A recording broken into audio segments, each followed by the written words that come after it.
The Mediterranean sky burned white the morning the Thunderbirds went to war, and before the first shot was fired, the Germans would swear something unnatural had landed on those beaches. July 1943. Sicily shimmered under a heat so brutal it felt alive, pressing down on men and machines alike. Warships crowded the horizon like a floating city of steel, their decks packed shoulder to shoulder with young Americans gripping rifles slick with sweat. Engines roared, landing craft slammed against waves, and somewhere between the thunder of artillery and the salt of the sea stood a division that already carried a reputation, though few outside its ranks understood why. On their shoulders gleamed a golden bird against red cloth, the Thunderbird of the 45th Infantry Division. To most, they were another American formation preparing to storm Fortress Europe. To those who would face them, they would soon become something harder to explain. Soldiers who fought with a patience, ferocity, and spiritual endurance that defied expectation. The men of the 45th came from deserts, plains, mining towns, ranches, and reservations scattered across the American Southwest. Among them marched thousands of Native American soldiers, Cherokee, Choctaw, Muscogee Creek, Kiowa, Apache, and more, men raised in communities where survival meant reading wind, ground, silence, and intention. Many had grown up in a nation that denied them basic rights, yet they now crossed an ocean to fight tyranny abroad. Their motivation was complex, deeply personal, and impossible to reduce to simple patriotism. For some, it was duty. For others, it was the warrior traditions carried quietly through generations. For all of them, it was a commitment to each other that transcended politics. Once the ramp doors fell open on Sicilian sand, whatever history lay behind them dissolved into a singular purpose: advance. The invasion unfolded in chaos. Smoke rolled across the beaches, artillery stitched the air, and the crack of rifles merged into a constant metallic roar. Yet the Thunderbirds moved with a strange calm inside the storm. Officers noticed patrols slipping through broken terrain with uncanny efficiency. Hills that looked impassable were crossed by nightfall. Positions thought secure suddenly found Americans appearing on their flanks. Veterans later described how certain soldiers navigated darkness as if guided by instinct rather than sight, reading slope, shadow, and sound the way hunters read tracks. It wasn't mysticism. It was experience shaped by generations living close to land and silence. But to enemy observers, it felt like something bordering on supernatural. As Sicily fell behind them, the campaign shifted north into Italy, a land of ridgelines, vineyards, and stone villages that became killing grounds. Rain turned roads into glue. Mortars carved craters into ancient hills. Every farmhouse was a fortress, every olive grove concealed danger. The 45th advanced anyway. Combat hardened the division into a machine of endurance. Days blurred into nights of cold rations, wet uniforms, and sleep stolen in minutes. Still, the line held. Men learned to move low, conserve motion, and trust the soldier beside them absolutely. Bonds formed under fire that no later peace could fully untangle. It was during one of these brutal engagements that the character of the division revealed itself most clearly. A platoon pinned by machine gun fire watched as one of their own, wounded, exhausted, fully aware of the risk, chose movement over paralysis. Crawling through mud and shattered stone, he silenced the position that threatened them. The act was not reckless heroism, it was deliberate resolve. Stories like this repeated across the division.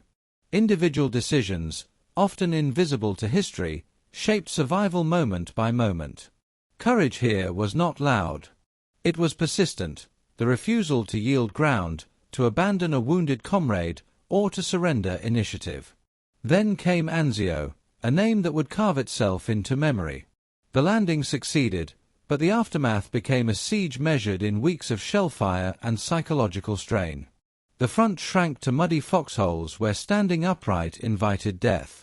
Artillery fell with such frequency that men began to feel explosions before they heard them. The air tasted metallic, heavy with smoke and damp earth. Supplies moved under darkness. Letters from home were read by red flashlight. Yet the Thunderbirds endured. They rotated watch, repaired defenses, and counterattacked when ordered, not because conditions were bearable, but because discipline and trust demanded it. Observers noted something striking during this period: the division's refusal to fracture under pressure. Units absorbed punishment that might have broken lesser formations. Veterans spoke later of an internal rhythm, a shared understanding that panic spreads faster than bullets, and calm must spread faster still. Leadership mattered, but so did culture. Many soldiers carried with them traditions emphasizing composure, community responsibility, and respect for the gravity of combat. These values translated into battlefield resilience that could not be easily quantified but was unmistakable in effect. When the stalemate finally cracked and the Allied advance resumed, the 45th surged forward with the momentum of survivors who understood exactly what delay cost. They pushed through fortified lines, navigated mined fields, and crossed rivers under fire. Combat remained brutal, intimate, and exhausting. Yet the division's identity had solidified: adaptable, aggressive when necessary, patient when required. Patrols ranged deep. Artillery coordination sharpened. Infantry assaults became measured exercises in timing and communication rather than reckless charges. Southern France opened another chapter, a rapid advance through forests and hills where terrain again became a decisive factor. Here, reconnaissance skills proved invaluable. Scouts mapped enemy movement with precision, identifying artillery positions and supply routes. The Thunderbirds exploited gaps, forcing withdrawals that saved lives and accelerated progress. War remained unforgiving, but the division's operational maturity allowed it to shape engagements rather than merely survive them.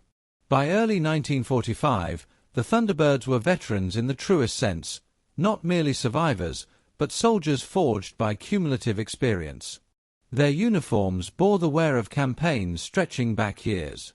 Faces carried the quiet gravity of men who had seen enough to measure victory differently. Each advance toward Germany felt heavier, charged with the awareness that the war's end would reveal truths long hidden behind front lines. Those truths arrived with the liberation of a concentration camp. The soldiers approached expecting resistance. Instead, they encountered silence broken only by wind and distant voices. The sights that followed defied preparation. Starvation, cruelty, and industrialized suffering confronted them in ways combat never had. Hardened veterans struggled to process what lay before them. In that moment, the purpose of the long campaign crystallized with brutal clarity. War was no longer abstract strategy. It was the confrontation of human capacity for both destruction and rescue. The division's response was not theatrical fury but controlled action, securing the site, aiding survivors, documenting evidence. Soldiers who had spent years perfecting the art of destruction now turned their discipline toward preservation and witness. Many would carry those images for life, shaping how they understood victory, not as triumph, but as necessary intervention. When the guns finally fell silent, the Thunderbirds stood among the countless units that had reshaped history through sacrifice. They returned home altered in ways difficult to articulate. Some resumed quiet lives. Others continued service. Recognition came unevenly, and the social realities awaiting many veterans remained complicated. Yet within the division lived a shared certainty: they had stood where history demanded and refused to yield. The legacy of the 45th Infantry Division is not myth or legend. It is the accumulation of decisions made under pressure, to advance when stalled, to endure when exhausted, to protect when confronted with injustice. Their Thunderbird emblem came to symbolize not supernatural terror, but human resilience sharpened by purpose. These were soldiers who demonstrated that courage is less about spectacle than persistence, the steady refusal to surrender dignity, discipline, or compassion amid chaos. And so the story endures not because it is larger than life, but because it is profoundly human.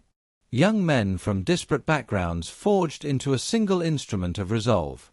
Warriors shaped by heritage and training, bound by mutual trust.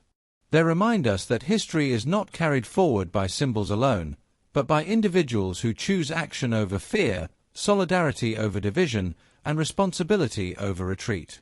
Long after the echoes of artillery faded, the Thunderbird still represented something timeless: the power of people, imperfect and determined, standing against forces that demand surrender.